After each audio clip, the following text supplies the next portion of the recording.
Ladies and gentlemen, welcome back to the analysis of YOLENO TV. I hope you're well from wherever you're watching this channel. Now, DENIS Itumbi has surfaced with a lot of propaganda, trying to claim that when Rigathi Gachagua was in power, Rigathi Gachagua used to spend most of his time on the social media, even when there was meetings at the cabinet. Now, based on the video that I've stumbled upon from an interview, DENIS Itumbi was making some very disturbing accusations on Rigathi Gachagua, and I just wanted to listen to what DENIS Itumbi said, because I personally could not fathom what DENIS Itumbi was trying to put across there. But just listen to this video. Spendi sana kudiscuss former deputy president. Okay. Rigathi Gachagua. Lakini, now that umeniuliza hiyo swali. Yes. My personal feeling about here ni kwamba he appears like a lion in public, akiongea kwenye microphone, akiambia watu, hiyo mambo ambayo anafanya na akidrive, he appears like a lion. But he is a timid cat in private. Huu ni mtu ambaye alikuwa ananiita kwenye ofisi, ananiambia andika hapo kwenye Facebook yako, Rigathi is a kingpin of Mount Kenya. Nikakataa. Jamaa pale Eldoret State Lodge alinishika mashati kitaka kunipiga kwa sababu nimekataa kuandika yeye ni kingpin. So my feeling about, ukisikia Rigathi akisema kwamba mimi Farouk ni mtu ambaye ana suffer from immense, you'd call it, I don't even know what to call it, but he suffers from feeling low, immense low esteem. Unajua Rigathi kila wakati alikuwa katika cabinet ama katika function. Hata enda uangalie video za hiyo wakati, utaona ameweka gazeti, anaangalia tu Facebook na WhatsApp na comments na vile watu wanasema. Hiyo low esteem inamfanya kwamba kila kitu una comment, yeye ako hapo anafuata religiously. Mimi mwenyewe hata sisomangi comment zangu zote, lakini yeye ako hapo akitaka kujua nini, hiyo si kusikiza ground. Hiyo ni kuwa driven nuts by ghosts. Now, for that video, ladies and gentlemen, Itumbi is known for creating stories. Sometimes creating stories that when shared online, they are meant to go viral and portray the other person negatively. So in this case, Itumbi had decided to use Rigathi Gachagua. Now, Itumbi is asking us to go back to history, check videos.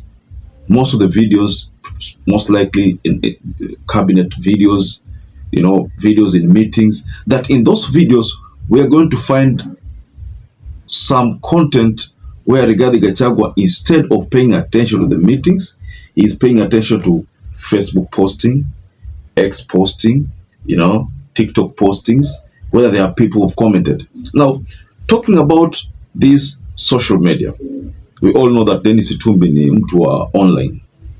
Yeah, yes, ni mtu wa online sana.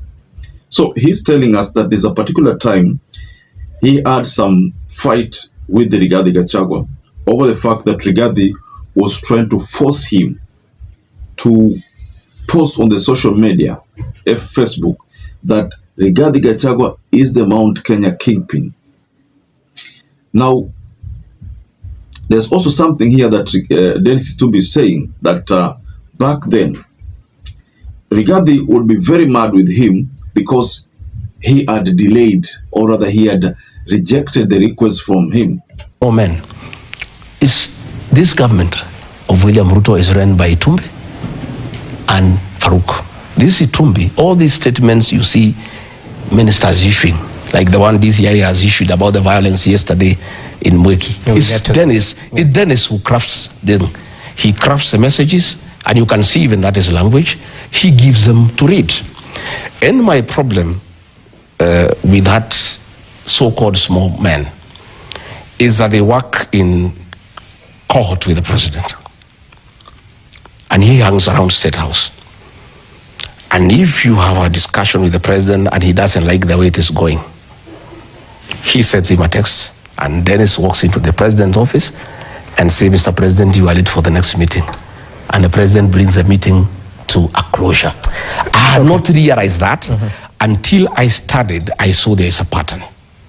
And anytime I had many issues with the president that were not pleasant, I would face him and say, this is not right, this is not good, and I would win the argument, and he doesn't like it, and he would like to bring a meeting to a closure. Somehow Dennis walks in, and I saw a pattern. So one day, we were launching, the president was going to sign, he was going to sign the housing levy law, bill into law. And I was with the president in his office, the two of us, and I had a very hot conversation with him. And I was telling Mr. President, Kenyans are not interested in affordable housing. And people are very unhappy about the taxation. And Mr. President, only a fool doesn't change his mind. Let us look this thing. And please, from the feedback I'm getting from the ground, and Mr. President, I was elected with you. I mean, it's my job to tell you what the people are saying. And since we are elected together on a joint ticket, when I see we are going down and I don't tell you, it is not fair. Then when we were just continuing, I think he took a phone, Itumbi comes. And he said, Mr. President, we need to go. And I told Itumbi, my friend, next time you interrupt me when I'm with the president, you know who I am. Get off. I am the deputy president. I was elected with the president here. Who are you to come and interrupt our discussion? Do you know what we are discussing? The president just looked and said, I think we go. Okay? So that is how I raised that issue. And I told him, Mr. President, how do you get these people to come and interrupt a meeting with your deputy all the time? So that those are the issues we were saying. Well noted. I was fighting with small people.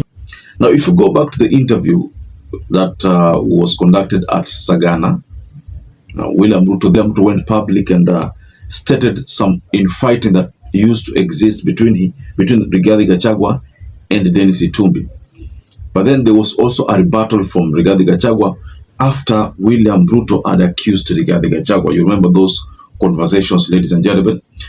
We did not hear at any particular time Ruto talk about a Facebook post that was meant to make Rigathi Gachagua a kingpin. And by the way, is Denis Itumbi saying that his post would have confirmed that Rigathi Gachagua is a Mount Kenya kingpin? I disagree with Denis Itumbi on that part, because he is not the person to declare Gachagua Mount Kenya kingpin.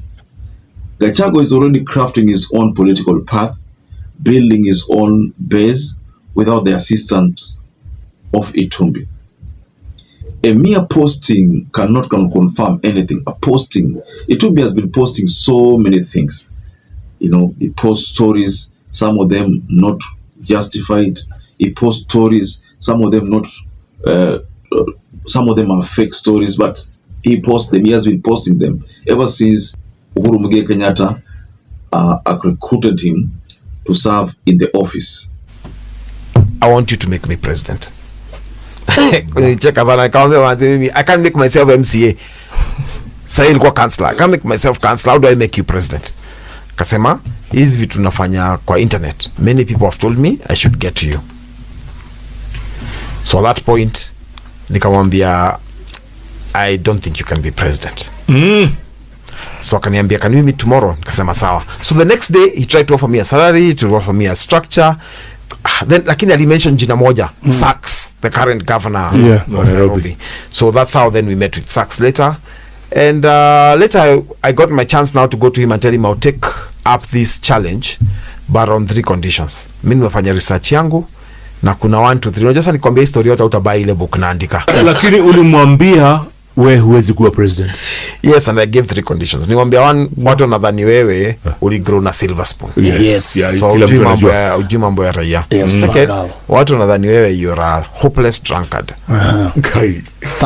Third, ile nimesikia huku kwa wananchi ni ati hawezi elect another Kikuyu president. Because unajua sasa iko Kibaki. So I but that's why I've brought you guys, so that you give me the solution to those issues you found. So I found that very refreshing. That usi-identify to problem, look for solutions. Look for the solution. So nikaenda out tena, nikafikiria, then I came back kawambia, I'll address only one. Ndio pia mbai kitabu, unajua pia nikisema. So I find the accusations of Itumbi katika hii video ninakutumania a bit strange. And this is just someone who is out there to try to send a message that is meant to, make people look at Rigathi Gachagua, someone who is very, very, petty.